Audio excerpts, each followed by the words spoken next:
Assalamualaikum warahmatullahi wabarakatuh. Wapa raka-raka lun mandum, Pak Mentang yang apa kabar teman-temanku semuanya dimanapun anda berada. Hari ini sengaja Tuku Jufri live di channel YouTube-nya.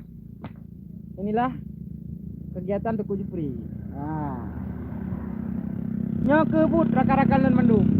Tanyo kerja hana payah putun gengsi, bumuceh mendasi baru tem kerja. Asai halu kerja dempu ju nyamban. Karena apa kawan tak pegah? Bayar kehidupan tengah hana ditanggung oleh pemerintah. Nah ada kerjaan apain? Ada kerjaan apain? Makanya biar dia dapat putun gengsi gini.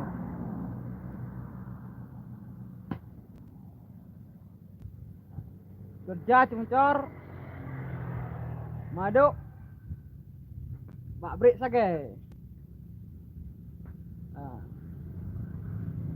Cor lantai, cor ali, cor.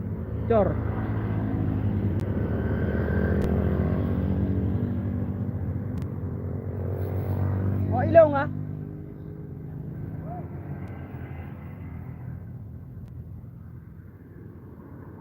Ha ilong ha mengenot. Hanang pudu ilong hinan.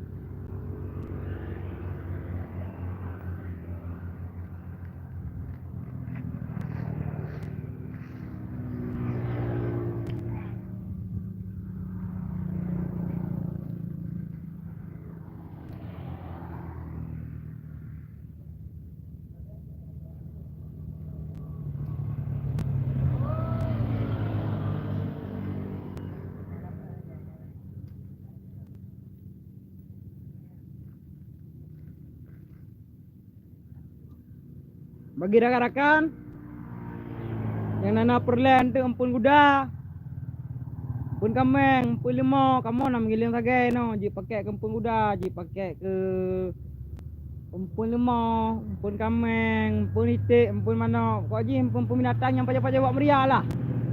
Nah, buat meriah. Yuk nanti nak hubungi lon. Nomor lon nanti. Ni nak perlen. Ni ke harga haji nanti. Katakan hubungi dah pegah. Paduk harga haji. Gina sihat tapi hana udip. Ni kau udip nanti. Kau haji tak buat kerja lom. Mbarakan.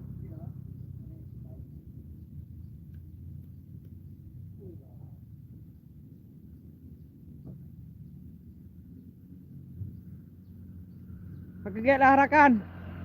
Selamat cak urus, selamat beristirahat. Baik tua ibadah. Baik tua sembahyang dan baik tua berjabu. Pokoknya lakukan kegiatan yang bermanfaat, yang baik merugikan orang lain. Oke, wabillahi taufiq wal hidayah. Wassalamualaikum warahmatullahi wabarakatuh.